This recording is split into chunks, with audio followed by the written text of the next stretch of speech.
His music was passionate, intricate, it was very involved. It took you on a trip.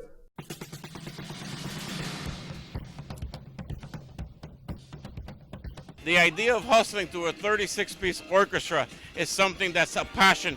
Many people want it and very few experienced. And strings. He would put strings and horns. He had a whole horn section. Him introducing the salsa flair, the hustle flair that they called it, that was phenomenal.